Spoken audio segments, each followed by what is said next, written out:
out today to join us. We are here for our Thursday at 3 webinar on the Increased or Improved Services Part 2. We hope that you are doing well. Today, it is gray and overcast where I am, and is 48, which my colleague Radine assures me is below freezing. So I hope that you are warm on this lovely winter day.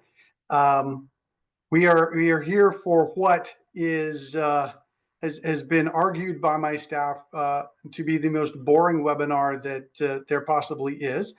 So hopefully that doesn't dissuade you from being here with us. We have tried to make things a little bit lighter today. My co-presenter Heather and I are doing our best to be a little bit festive in relation to large animal in the deer family.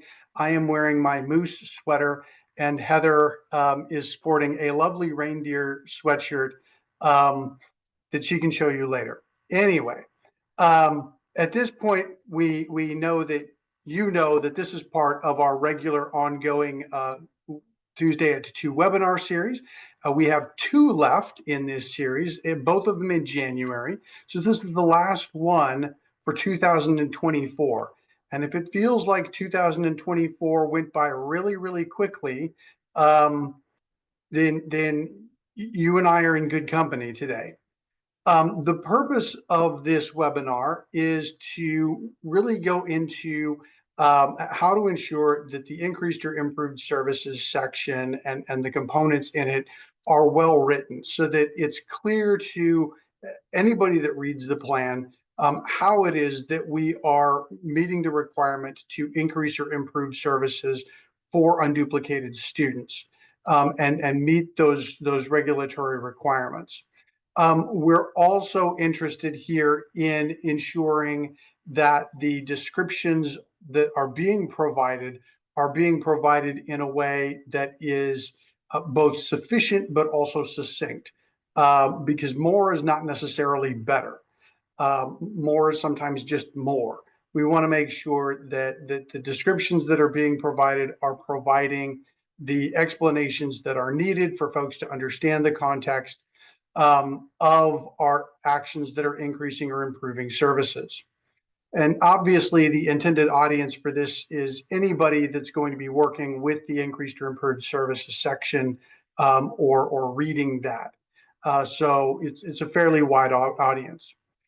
We'll open up by reviewing some things that we looked at last time. We're not going to spend a lot of time on them, but we'll touch on them just to kind of set the scene for moving into looking at the template and instructions for the increased or improved services. We have some more examples for you, both in the increased improved services section itself and in the action tables. Also, we are hoping to keep this to an hour, but it might run a little bit long. Hopefully it won't. Also, similar to last webinar, there are slides in the PowerPoint that we do not intend to cover. Those slides are there to provide you with information to walk through the examples that we will look at.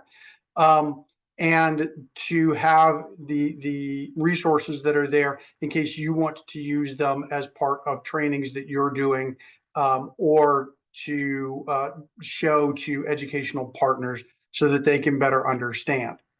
Now, we've talked about our foundational principles of LCFF, and this principle, the principle of equity is certainly what the increased or improved services is grounded in, ensuring that we are increasing or improving services for our low-income English learner and foster youth students that are generating that additional funding for the LEA. So that's firmly planted there in the LCFF principle of equity. In addition, we've talked about what it means to increase or improve services. Increasing services means that we're growing them in quantity. Improving them means that we're growing them in quality. When we increase in quantity, we're using LCFF funding to do that. When we are improving services, we're using a percentage of improved service. And then as part of this, we identify based on calculation, the minimum proportionality percentage, or that percentage that the LEA must demonstrate that it's increasing or improving services by. And again, we refer that shorthand as the MPP. Now, again, unduplicated students, when we're referring to our unduplicated student groups, it's our students that are classified as English learners, students who are eligible for free and reduced price meals, and students who are foster youth. Those students are referred to as unduplicated students because it is an unduplicated count of those students that generates the funds. We also want to call out homeless students and long-term English learners, or LTELs, as part of these groups. While homeless students and LTELs are not specifically identified as unduplicated students, they are part of the low income and the English learner groups that make up those unduplicated students. And so therefore, it's completely appropriate to have actions within the LCAP directed towards homeless students or LTEL students that are contributing actions. So keep that in mind. When we're talking about increasing or improving services, we are increasing or improving services by at least the required MPP. You can go above the required minimum proportionality percentage, but in order to meet the legal requirement and have an approvable LCAP, the plan for the coming year cannot have an MPP that is less than what that calculated MPP is. And we demonstrate that based on the contributing actions that are part of the plan. We talked about last time the applicable sections within the LCAP, specifically within the metrics portion of the goals and actions, the goal analysis, specifically prompt 3, where we're talking about the effectiveness or ineffectiveness of the actions, the increased or improved services section itself, and then the LCAP action tables, and in particular, the contributing actions annual update, contributing actions table, the contributing actions annual update table, and the LCFF carryover table. When we're talking about contributing actions, this is an action that's being implemented to increase or improve services for students. There are 3 types of those contributing actions, LEA-wide, school-wide, and then those that are limited to unduplicated student groups. And then we talked through the practical steps in implementing or putting in place an increased or improved service in terms of gathering and analyzing the data, identifying the needs, developing the strategies to address the needs, identifying the measures of effectiveness, then determining the scope of the actions, whether that's LEA-wide, school-wide, or limited, and then the evaluation of effectiveness, which is what folks are starting to engage in as part of the goal analysis process and as part of the mid-year update, getting data and things together. It's also part of the work of engaging educational partners, which is something that folks are getting into as well.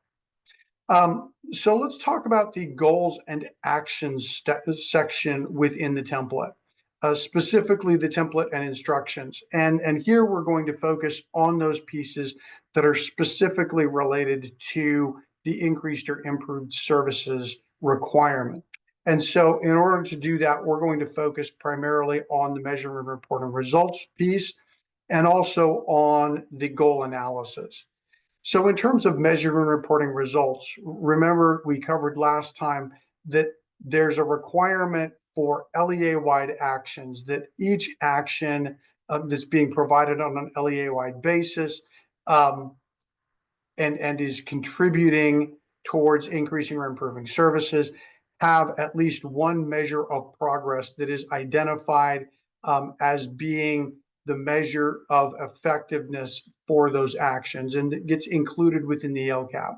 So those are called out within the increased or improved services section. We looked at that briefly last time.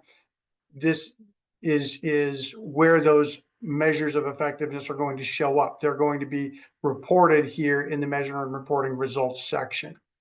The actions table itself with the contributing actions column is also where we will identify those specific actions that are contributing towards increasing or improving services, and delineating those actions that are contributing towards the requirement from those actions that are not. And then getting into the goal analysis, specifically within prompt 3, we have the description of the effectiveness or ineffectiveness of the specific actions to date in making progress towards the goal. One of the things that I'll emphasize here is the part in the prompt about to date, because remember that we're going to be reflecting on year 1 of the 3-year cycle. This isn't necessarily the time to go and start changing up actions. We're merely reflecting on how effective the actions have been at this point in time. If an action is showing no change at all, or if the LEA can't determine whether or not there's been a change, then the action is ineffective. And otherwise, the action is showing some sort of effectiveness, right? And so here within the instructions, you've got this description of effectiveness, which means the degree to which the actions were successful in producing a target result. And ineffectiveness means that the actions did not produce any significant or targeted result. So those specific definitions within the goal analysis, as we're looking at this, are really intended to focus folks in on whether or not our increased or improved service actions have started to show any effectiveness. Now, remember that because this is reflecting on year 1, we're not going to actually, make substantive changes. You can, but you don't have to. In fact, in general, most of the actions are going to stay the same, because we're also going to look at progress over year 2 and year 3. And at the end of those 3 years, we're going to determine whether or not we're going to continue implementing the action, or whether or not we're going to change the action in some way, shape, or form. So when we're talking about this analysis as it relates to our increased or improved services, we're looking at those particular metrics that we identified as being the measures of effectiveness, evaluating those and describing those evaluations with this as part of this prompt. That's going to ensure that we're doing that reflection on the actions. But again, because it's year 1, we're only reflecting on that first year.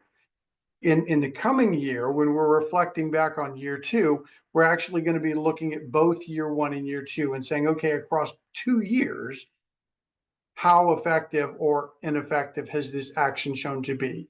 And then when we get to the end of the 3-year cycle, we'll be reflecting on that effectiveness across all 3 years. So it's not just a 1 year at a time, it's adding additional years and looking at it across the totality of the time period as we continue to work our way through that 3-year cycle. The goal analysis instructions go on to talk about how the reflection on effectiveness can be done as part of on an action by action basis, or as part of a group of actions. If you have some similar LEA-wide contributing actions that have similar metrics, they can be grouped together, and you can provide that description of effectiveness or ineffectiveness using that group to cover all of the actions that are part of that group. It doesn't have to be done on an individual basis. But then also remember that we're looking at the end of that 3-year cycle. At the end of the 3-year cycle, if the actions have proven ineffective, they're going to have to be changed. So it might be worth, deciding, okay, we're going to make some course corrections throughout the 3-year period if we determine that, for example, we don't have sufficient data to know whether or not an action is effective or ineffective. If we need to add in some additional data in order to determine whether the action is effective or ineffective, that's potentially something that could be added as part of an adjustment moving forward in order to ensure that we're capturing the information that we need in order to be able to determine effectiveness or ineffectiveness. So at this point in time, I'm going to turn it over to my colleague, Heather, to talk through the increased or improved services section. And then she'll hand it back over to me later on, and I get to talk through the action tables. So for the moment, I will leave you with Heather. Hi, everyone. You guys can't see them, but I'm wearing antlers. I feel very excited about this. So I'm, wanted to share. Anyway, hi, everyone. Like Josh said, I will be going through the increased or improved services section of the LCAP template. Within the increased or improved services section, what also ties to it are the action tables. And that, again, is what Josh will cover after me. So right now we're pretending we're just looking at the LCAP template itself. So this is the top portion of the increased or improved services section. I covered it very briefly on Tuesday. This is where you will plug in some numbers that are that your fiscal people, financial people will be able to give to you, but also they will be calculated. A lot of this information will be calculated in the action tables that Josh will cover, but this is within the actual template itself. You're going to plug in the total projected LCFF supplemental and concentration grant that your LEA receives. If you receive a projected additional 15% LCFF or if you receive an additional 15% concentration grant, you will plug in that number in the second box. I will point out that the total projected LCFF SNC grants is inclusive of the projected additional 15%. So the 3.2 million in this example is inclusive of the 1 million that's next to it. It's not in addition to, right? Then you'll fill in the projected percentage to increase or improve services for the coming school year. This percentage is calculated in the action tables that Josh is going to cover. It's basically the total projected percentage or the total projected LCFF SNC grant divided by your base grant. That's how you get this percentage. And then if the LEA has any carryover from the prior year, that is also calculated in the action tables, and that percentage will be in that next box that says LCFF carryover percentage. The LCFF carryover dollar amount, which is what is used to calculate the percentage, will also be put into this table in that third box. And then the box that's outlined in red is your total percentage to increase or improve services for the coming school year. That's your MPP, your minimum proportionality percentage. That's basically the projected percentage for the coming school year plus any carryover percentage. And that total is your required percentage that you have to meet for that school year, for this coming school year. And that's why it's in red. Okay, so in the increased and improved services section of the LCAP template, there are 3 subsections. The first is LEA-wide and school-wide actions. The second is limited actions. And then the third is the additional concentration grant funding. I'm going to go into them in detail in the next slides. So subsection 1, again, LEA-wide and school-wide actions. This is where you're going to include the demonstration of your contributing actions, the demonstration portion. You're going to, for each action being provided, in this case on an LEA-wide or school-wide basis, you are going to provide an explanation of 3 things. 1, the unique needs of the unduplicated student groups for whom the action is principally directed. So that's step 1 and step 2 in those steps that we went through for the process. It's the data you gathered and the needs you've identified. That's the first thing you're providing. The second thing you're providing is how the action is designed to address the identified needs. Okay. And so that's kind of that, the strategies that you determined and how those strategies meet the needs that you identified. That explanation goes in this section. And then, for these particular actions, you're also going to explain why they're being provided on either an LEA-wide or a school-wide basis. The reason that you have to provide this explanation is because LCFF S&C funds, the supplemental and concentration grant funds, are generated based on the number and concentration of low-income English learner and foster youth students that are enrolled in your LEA. Therefore, these funds are intended to serve those students. There is LEAs are allowed to utilize those funds for strategies, for actions and services that are provided to all students, regardless of unduplicated status. So unduplicated students and non-unduplicated students.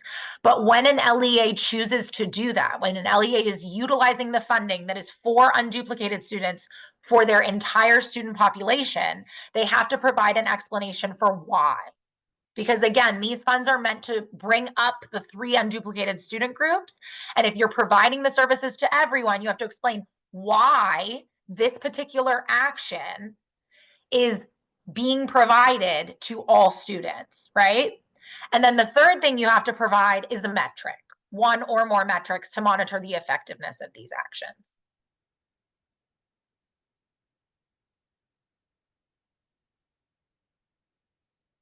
So lucky for everyone, yay. I think this is the second year we've had this wonderful chart. We love it. We call it the boxes.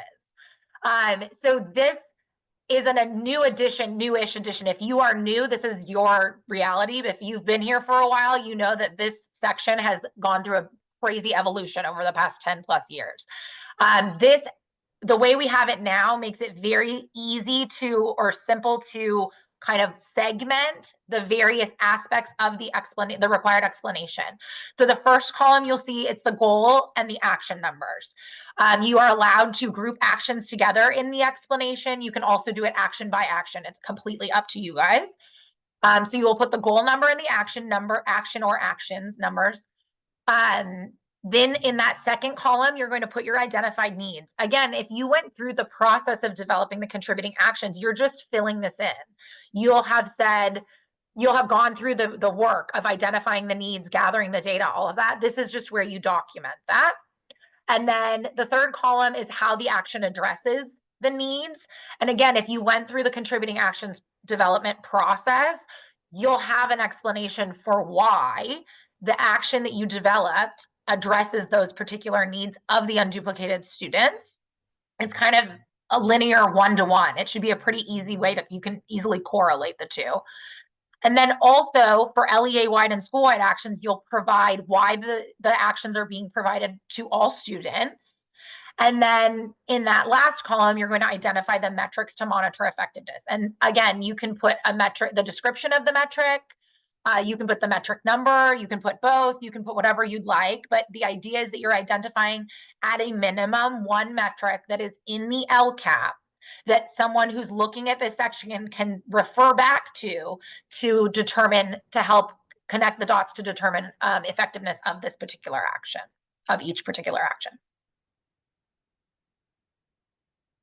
So these are the instructions, and I'm not going to read them to you, but I'll just kind of quickly summarize what they say. But this is basically for the identified needs column. So that second column, you're going to provide an explanation of the unique identified needs of the LEA's unduplicated students for whom the action is principally directed.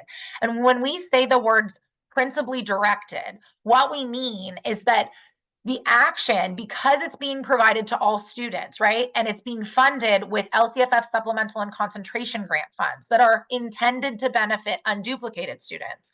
The action, in order for it to be contributing, has to be designed with the needs of unduplicated students at the forefront. So the action can't just be based on needs of all students. The action has to be based on the needs of either low income, English learner, or foster youth students primarily. And then once you've identified those needs and you've designed the action to address those needs, that's how the action becomes principally directed. even if the action is being provided to all students, the reason you're providing the action to begin with is to address the unique needs of one or more of the unduplicated student groups. And so you're going to look at not only data, but you're looking at the needs, conditions, and circumstances. And conditions and circumstances are things that help an LEA to determine principal direction, to determine how an action is targeted towards one or more of the unduplicated student groups, because the needs, conditions, and circumstances are often things that you don't necessarily see on paper with quantitative data. Conditions and circumstances can be unique to your own county. I have counties that look at like incarceration rates of within the county. They look at unemployment rates. They look at a variety of things that affect their students, particularly certain unduplicated student groups, the percentage of like migrant students that they have, all of that type of stuff, to help determine unique needs. And so that helps identify why something would be principally directed to one of those student groups.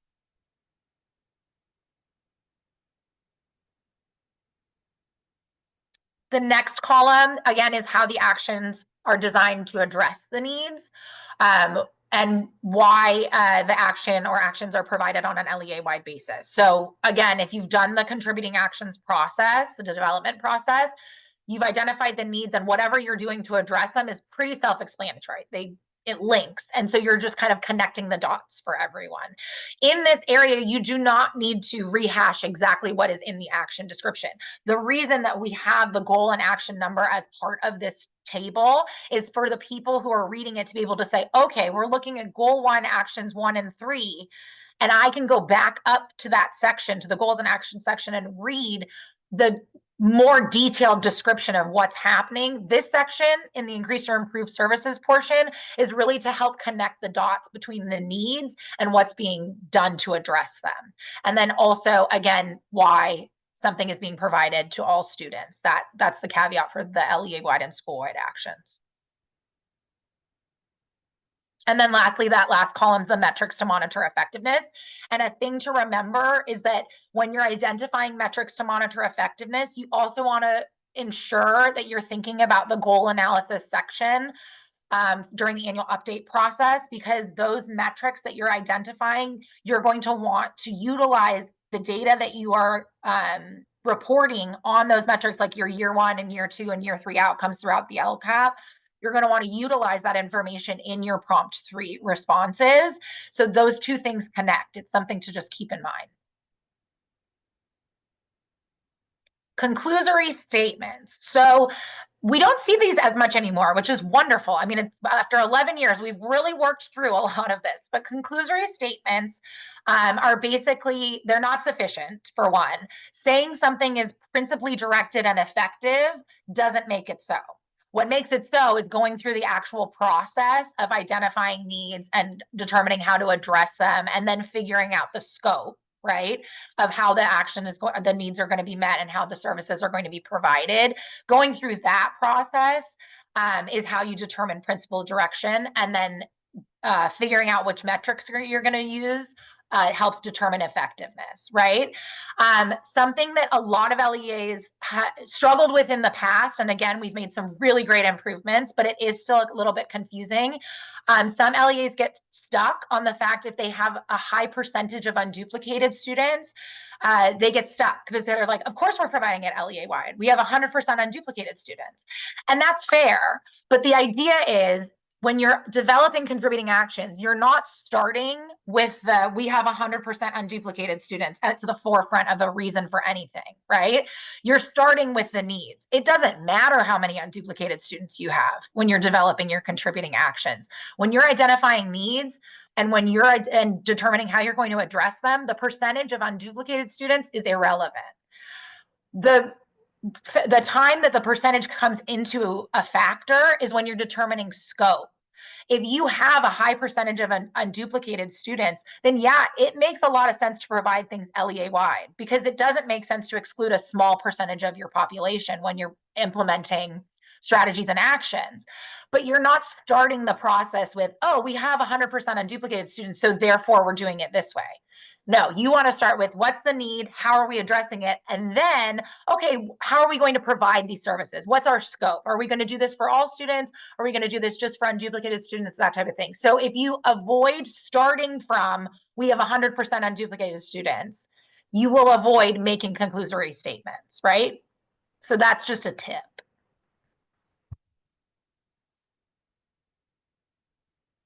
All right, subsection 2 is limited actions. This subsection is super similar to LEA-wide actions, mainly because the entire requirement for increasing or improving services is demonstrating that you're doing it. And so you demonstrate that you're meeting the increase or improve services requirement through contributing actions.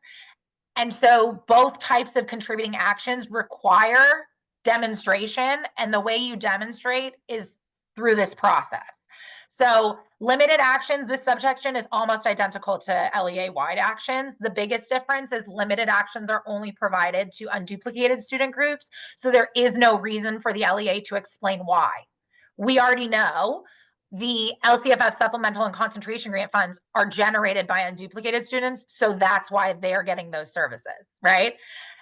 So in the limited actions section, you are still addressing the similar things to the LEA-wide without the requirement to explain why you're providing the services. So you do still have to identify the unique needs.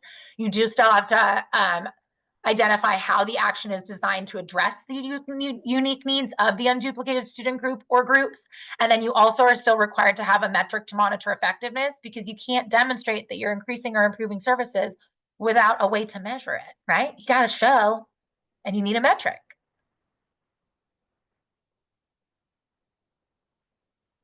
Okay, so again, this is almost identical to the LEA-wide actions that I just went through. You have your goal and action numbers, identified needs, and then how the action addresses the needs. Again, the one thing you don't have to do for limited actions is explain why they're being provided to unduplicated students. It's self-explanatory. And then metrics to monitor effectiveness. So very similar. Again, the identified needs section here is almost identical to LEA-wide. You have to identify the needs of the unduplicated students, and you do that through data and education partner feedback, all of that. Same thing with the next box, how the action is designed to address the needs. If you went through the contributing actions development process, this is just connecting the dots. You figured out your data, you figured out your needs, this is how you're addressing them, and this is why it's addressing the needs. That goes there. And then the metrics, same thing. You can list the metric number, describe the metric however you want, as long as it's easily identifiable in the LCAP, because you want to make sure that you are connecting the effectiveness piece. And I know that on Tuesday, Josh mentioned that technically, if we're looking at statute at face value, technically limited actions are not called out as a required type of action to have a metric. But I will explain in the regulations centering on increased improved services, the main requirement is to demonstrate, the LEA has to demonstrate how they are increasing or improving services for unduplicated students for any action.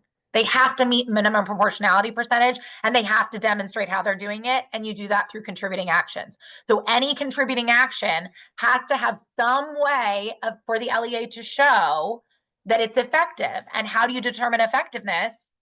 Metric. So there you go.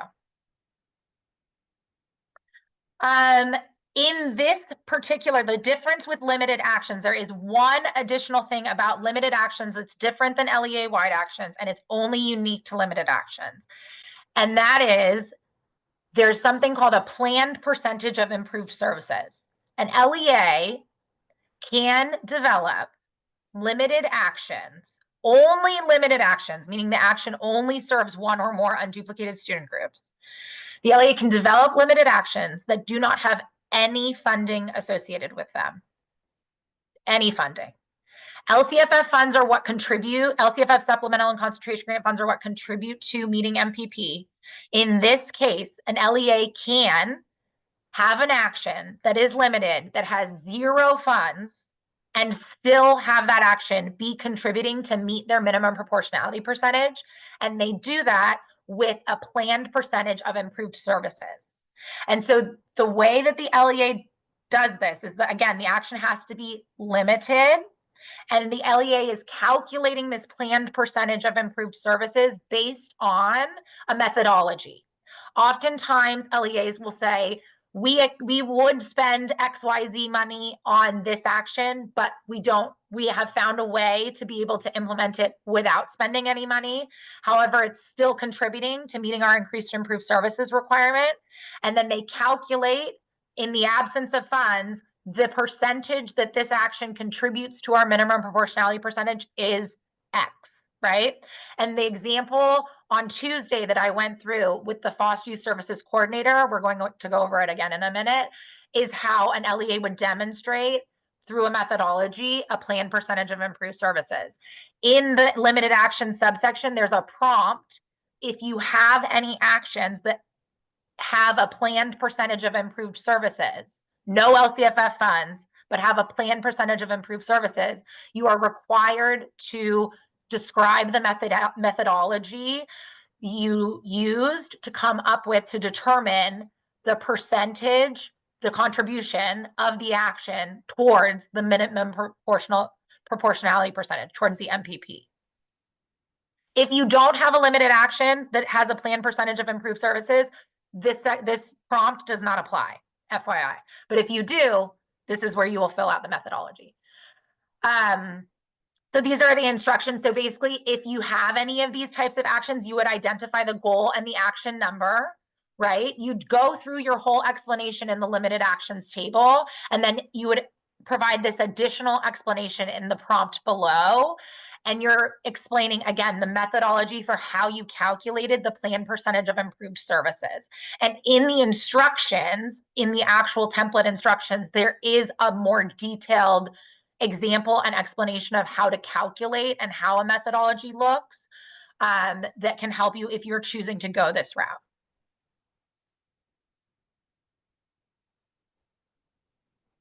All right, subsection 3. This is the additional concentration grant funding piece. If you do not receive an additional concentration grant funds, if you don't receive that, this section does not apply to you. You would literally write not applicable. We don't receive the additional 15% concentration grant funds.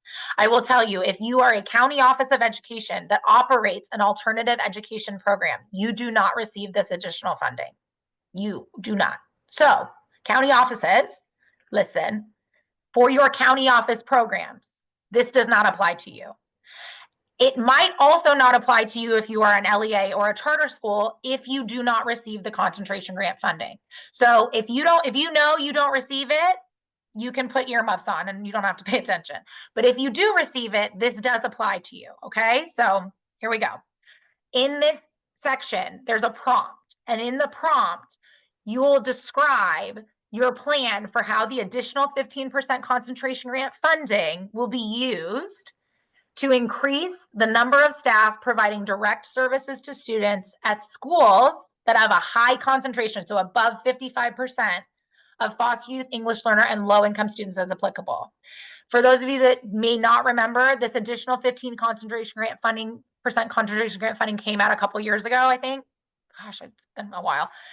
And it's only allowed to be used to increase the staff to student ratio or lower the staff to student ratio at schools with higher than 55% or more unduplicated students. So this is a very unique niche part of LCFF S&C funds. So again, an LEA that does not receive this funding, all you have to do is put not applicable. We don't receive it. If you do receive it, if you are a charter school or a school district and you receive this funding, this prompt applies to you. So you have to identify in this prompt the goal and action numbers of the actions the LEA is implementing to meet the requirement to increase the number of staff who provide direct services to students at schools with an enrollment of unduplicated students that is greater than 55%.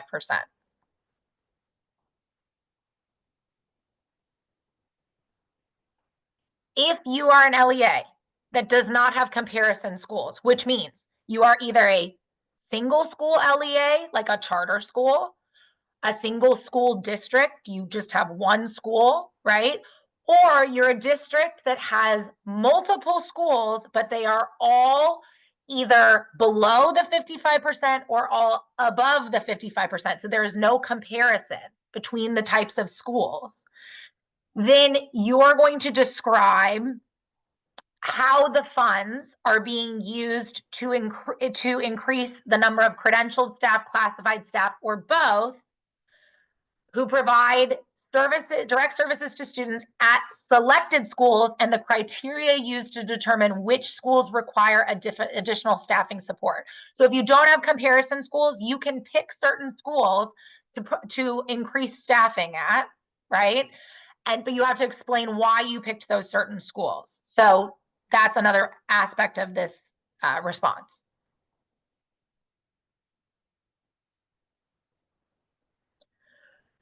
There's another caveat, so fun. In the event that the additional concentration grant funding is not sufficient to increase staff providing direct services to students at a school with the enrollment of unduplicated students that's greater than 55%, the LEA must describe how it is using the funds to retain staff providing direct services to students at a school with an enrollment of unduplicated students that is greater than 55%. So some of y'all might receive a very small amount of this additional concentration grant funding. Maybe you're a tiny LEA, right? And it might not be enough to hire even one additional staff person. What you do instead is you would figure out how you're going to utilize the funding to help retain staff, and then you'd explain it that way.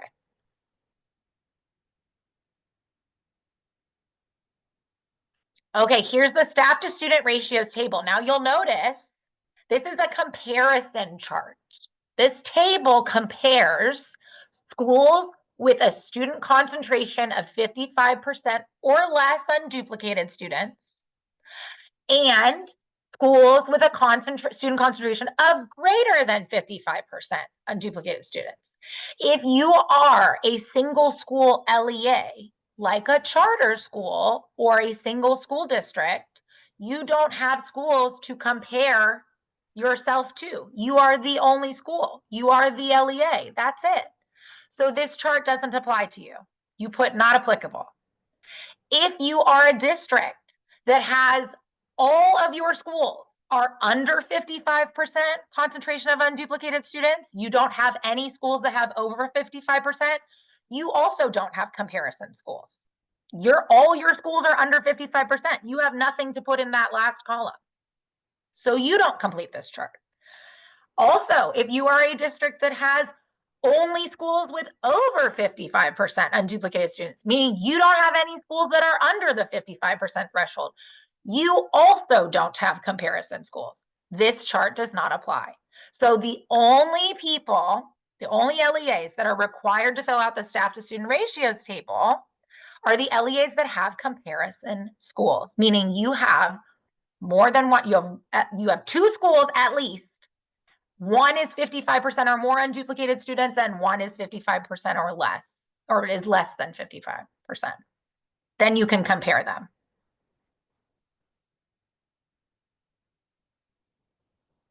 These are the instructions for providing the ratios. So you're providing the ratios for classified staff and certificated staff. So the first row in that chart is classified and the second row is certificated. So you're separating the two.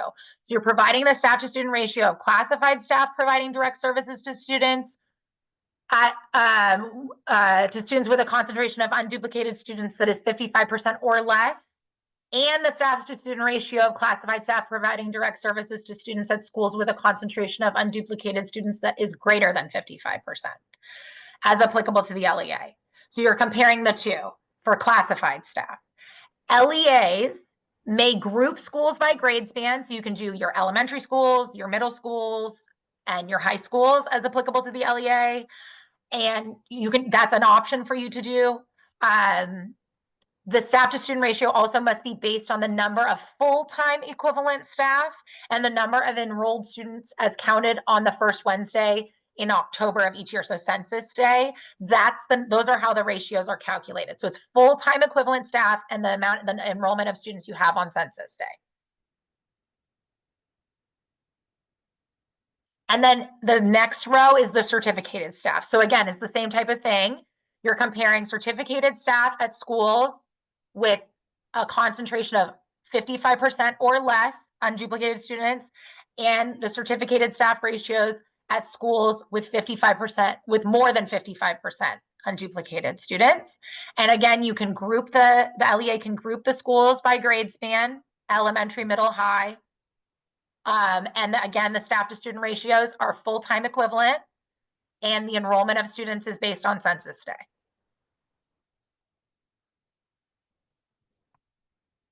Yay! Okay, now we're at the examples. So fun. So this is just a quick refresher from Tuesday, essentially. So Josh is going to pull up the template again. Again, the top part is you fill that out is exactly what I went over earlier. The numbers you get from your fiscal people, and then you also get from the action tables. And then Josh will go down a little bit. Yeah. Okay, so in red, the example in red is the conclusory statement example. It is not the one you want to emulate. This is not the example, we don't like this one, right? That's why it's in red. But it's an example of an insufficient response, and we want to provide it to you so that you can see why it's not sufficient. So basically, in the identified needs section, it says student data and educational partner input indicated that these actions and related expenditures are necessary and appropriate for our student. As you can see, we don't know the need. Well, what is the need? It just says student data and educational partner input, but what was the student data? What is the educational partner input? So this is just, it doesn't tell us anything. So again, not sufficient. The next box, we will provide an increase in quality learning opportunities through hiring additional staff and purchasing supplemental materials. So the reason why this doesn't work is because we don't know why you're providing that, right? There's no connection to a need. Increase in quality learning opportunities is pretty vague. And hiring additional staff and purchasing supplemental materials for what, right? If there was a better needs statement, this might be able to connect, you might be able to connect some dots with this. But again, without the identified needs, it's really difficult to connect the dots for how you're addressing the needs, because the information isn't there. And then the explanation for why it's a wide action, because our unduplicated pupil percentage is 72.75%, these actions will be provided on an LEA-wide and school-wide basis. So it's not sufficient because it doesn't explain why the 72.75% math has any bearing on providing this on an LEA-wide basis. You don't want to assume that the people reading this will be like, oh, that makes sense. Yeah, you have a lot of unduplicated kids, so that's why. You need to take it a step further. If the reason that you're providing something is on an LEA-wide basis is because you do have a high concentration of unduplicated students, that's fair, but it needs to be explained. It needs to say, we have this actions principally directed towards our low-income kids. 98% of our students are low income. So it fiscally makes sense to provide this to everyone, right? That's valid, but you don't want to just leave it at, oh, 98% of our students are low income, so that's why. You want to give a little bit of extra. And also remember, you can't rely on the percentage of unduplicated students solely. You have to provide explanation, and that's secondary to identifying the needs and figuring out how you're going to address the needs. And then metrics to monitor effectiveness. Educational research indicates these actions will be effective in improving student outcomes. Educational research is great. It's wonderful to help determine strategies. It's wonderful to help even identify some needs, right? But educational research is not specific to your students, right? unless you're conducting the educational research. But in this case, in this example, it's basically saying, oh, because research has shown that this is effective, that means it's going to be effective. And we all know that's not necessarily the case. When you're measuring effectiveness for contributing actions, you have to utilize data that is applicable to your students, like your students' data, because you have to determine if it's actually effective for your kids, not kids in general. Is this working for your students? So that's why this doesn't work. Example, the second example that's in black, it's an example of a sufficient response. This is exactly what I went over on Tuesday. So this is the example of the LEA-wide action from Tuesday, where it was focusing on attendance rate and low-income students needing additional transportation and the culture of attendance not being great. This is an example of a sufficient identified needs statement. And then the next box is an example of connecting the dots, why we're providing additional transportation with a focus on areas low-income students live in, because remember, they're the ones that need the additional transportation. And we're implementing a new incentive-based program that emphasizes the importance of attendance. Again, that's addressing the need for the fact the culture at the LEA for attendance is not great. So again, you can connect the dots. You're figuring out, here's the need, here's how we're addressing it. Like, this is why. And then the last piece about why it's being provided on an LEA-wide basis, I mean, it's fairly evident with the data that was provided in the identified needs section. Yes, the low-income students are the group that needs the most support with attendance, but 74% of students is still not quite where we want to be for all students. And so it does make sense to provide this on an LEA-wide basis to bring up the attendance rates of all kids, right? So that's the explanation. That's a sufficient response there. And then metrics to monitor effectiveness. These are actual metrics that live in the LCAP and are based on the actual students that are being served. So again, that's the example of a sufficient response for an LEA-wide action. And then the limited actions, this is the example of a limited action that has a planned percentage of improved services, like I was explaining before.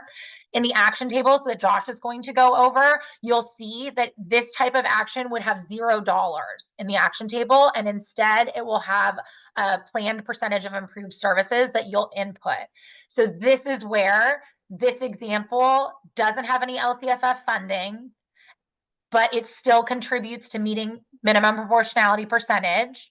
And the LEA has to calculate that through a methodology. And so again, the identified needs, how the action addresses the needs or is designed to address the needs, and then the metrics to monitor effectiveness, we covered that on Tuesday.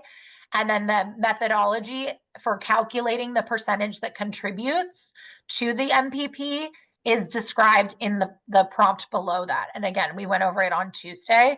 And so that 1.86% that was calculated would be added to meeting the minimum proportionality percentage that was addressed above the 13%. So that's that. Okay, back to Josh. Back to you, sir. Thanks, everyone. Right. Thanks, Heather, for going over that. So as Heather said, I'm going to go through the action tables. For the 2025-26 LCAP, the following are the required action tables that have to be included with the LCAP. We've got the total planned expenditures table for 25-26, the contributing actions table for 25-26, the annual updates table for 2024-25, the contributing actions annual update table for 24-25, and the LCFF carryover table for 2024-25.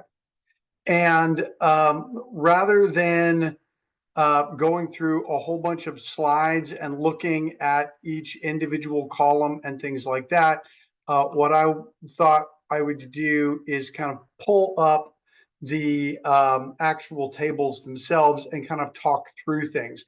And we're going to start with the 2024-25 table, simply because these tables that are part of the annual update and the LCFF carryover are really going to kind of set the stage for the contributing actions table for the coming year. So we start off with the annual update table. Obviously, this is where all of the actions that are entered in, and the estimated actual expenditures are provided. You can see you have both contributing and non-contributing actions that are part of this particular table. But when we get to the contributing actions annual update table, it's only those contributing actions that have been identified as contributing that are going to be included within this table. And the amount of LCFF funding that is provided is going to be included in here. Or the estimated actual percentage of improved service. Those will be entered in. Then based on the information that's entered in, because the planned expenditures from the prior year or the planned percentage of improved service from the prior year will both be pre-populated. These days, most folks are using some sort of electronic template system. And so thankfully, this is all done for you. But these numbers come from the prior year's LCAP. So you're just filling in the estimated actual and the estimated actual percentage. That generates into this information up here. The only other piece that has to be entered related to this particular table is the estimated actual LCFF supplemental and concentration grant amount. Because as part of this annual update, LEAs are required to go back and reevaluate, okay, we based our increased or improved services on what we planned to provide based on, our initial fiscal projections. Throughout the course of the year, those might have changed. The actual amount of supplemental concentration grant that you have received might have gone up. It might have been higher than what was projected. It might be lower than what was projected. And so this is part of the reevaluation. And so that estimated actual LCFF supplemental and concentration grant amount is entered in here on the contributing actions annual update table. And the information that is entered down here on the expenditures is then used to identify the total estimated actual contributing expenditures. And if there is a planned percentage of improved service, then the total estimated actual percentage of improved service would be here. Then that takes us to the carryover table. In the carryover table, kind of similar to entering the estimated supplemental and concentration grant amount, we're going to provide the estimated actual LCFF base grant amount. And we're basically going to recalculate the MPP. We're going to recalculate what the total percentage to increase or improve services is based on the revised amount that we received in funding. And so this MPP could be the same. It could go up. It could go down.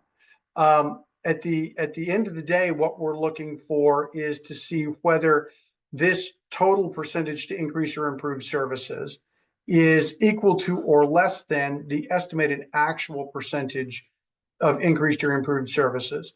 If the estimated actual percentage of increased or improved services is greater than or equal to the total percentage to increase or improve services, then there's not going to be any carryover for LCFF. If the LEA has a higher total percentage to increase or improve services than it does its estimated actual percentage to increase or improve services, then the remainder is going to be the unmet portion of that percentage is going to be carried over.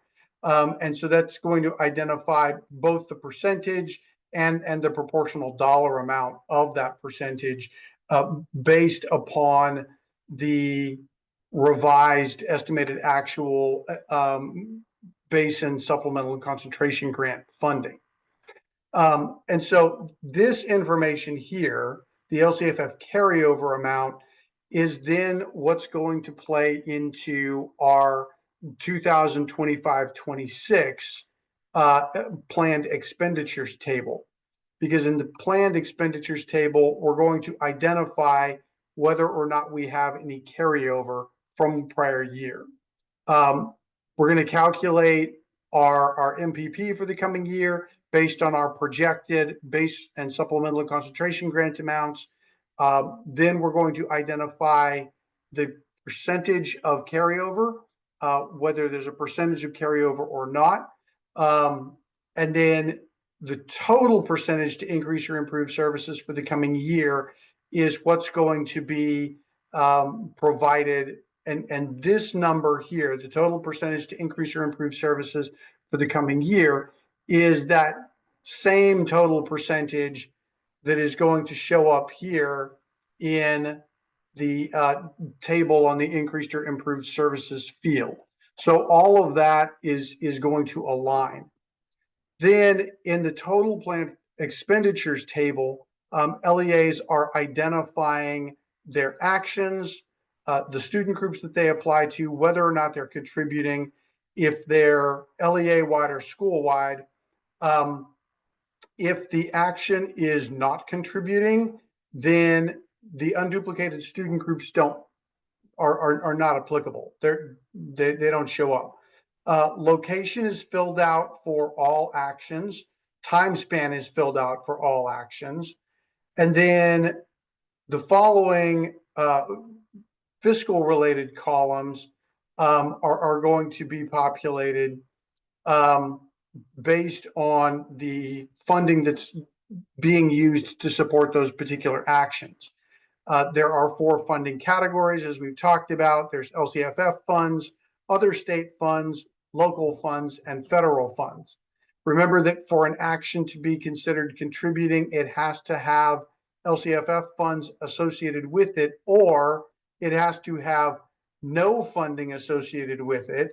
So this action down here, action 5.5, which has $0 associated with it across the board, because there's no funding that's associated with it, and because it is a limited action, it is then able to be identified.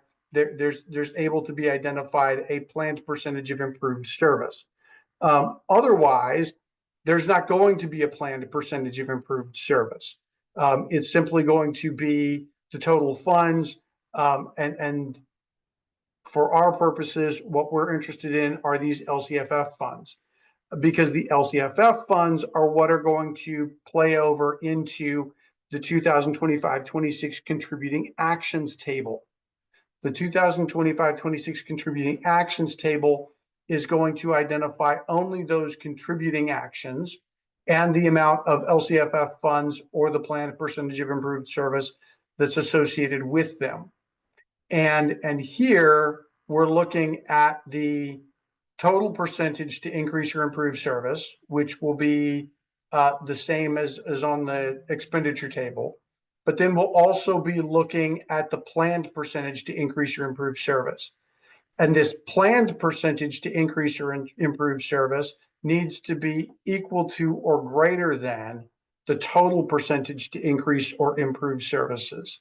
So we want this amount, this percentage here, to be higher than or equal to this percentage here.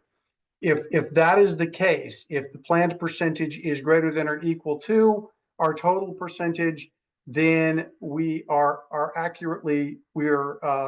demonstrating how we intend to address the requirement to increase or improve services for the coming year. If the planned percentage of improved service is less than the total percentage to increase or improve services, then you have to go back to the drawing board and rework it because that LCAP is not approvable. In order to have an approved LCAP, the planned percentage to increase or improve service has to be equal to or greater than the total percentage to increase or improve service. So that's what you need to know related to the action tables. And so having said that, we'll go back to the PowerPoint. Both of those tables are linked in here, but then you also have a series of slides that we're not going to go over that walk through each of the fields and the applicable instructions for those fields. So if you're interested in kind of seeing what the connection is between the LCAP instructions and the fields within the expenditure tables, you can walk through those slides and it will help you with that. Since folks have been using this for a while, we're not going to take the time to do that, especially since we're in year 2 and we're 6 minutes over our planned time. So just to leave you with closing thoughts, they're the same as last time. Keep the focus on the students. Remember that it's easy to get into kind of a compliance mindset with our increased or improved services and start making it about whether or not we're checking the boxes. The focus really needs to be on those students. Are we meeting the students' needs? If we're meeting those students' needs, that's really what the focus is related to this particular requirement. As always, we've got our upcoming Tuesday at 2s. They're both on Tuesday. They're both at 2. They're both in January. The January 7th Equity Multiplier Focus Goal, where we'll go into all things Equity Multiplier. And then on the 14th, looking at the LREBG, Learning Recovery and Emergency Block Grant actions and descriptions that are the most recent addition to the LCAP. We'll be looking at some examples related to those things and considering some of the nuances that exist there. If you have any questions for us, you can feel free to email those to us at lcff@cde.ca.gov. And our webinars, as always, are available on our Tuesdays at 2 webpage. Thank you for attending. Thank you for your time. We will stick around and answer some of these remaining questions, but we understand that your time is valuable. And so we wish you all the best. If you celebrate, happy holidays. And we hope that you all have a good closure to your week and some wonderful time off. So thank you all very much.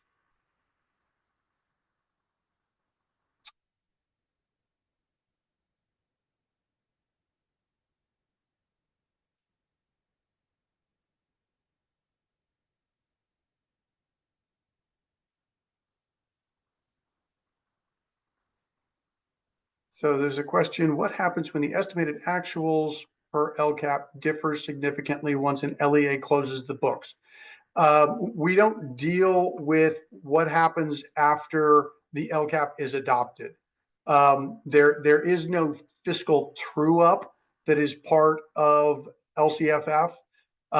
It's based on the estimated actuals that the LEA has available to it prior to the LCAP being adopted on or before July 1st of each year. There is no requirement for any LEA to go back and true up the validated actual expenditures that they'll eventually get in September or October of the coming school year with what happened in the previous year. It's all simply based on the projected budget and the estimated actuals. And so that's what happens there. There is no Spanish template for the budget overview for parents or the action tables. The state has not provided us with funding to be able to do that. The location gets filled out. Well, you have to fill out the location if it's a contributing action. We recommend that the location be filled out for all of the actions, because that provides your educational partners with a much better understanding of where each of those particular actions is taking place. It also provides the LEA itself with kind of a historical record of those particular actions. And so that's what is going to happen there. Again, nobody's going to hold your feet to the fire if you're not including a location for a non-contributing action, but it is something that is recommended. So that is that. And not seeing any other questions, we'll bid the rest of you a good afternoon, and I will leave you with Spike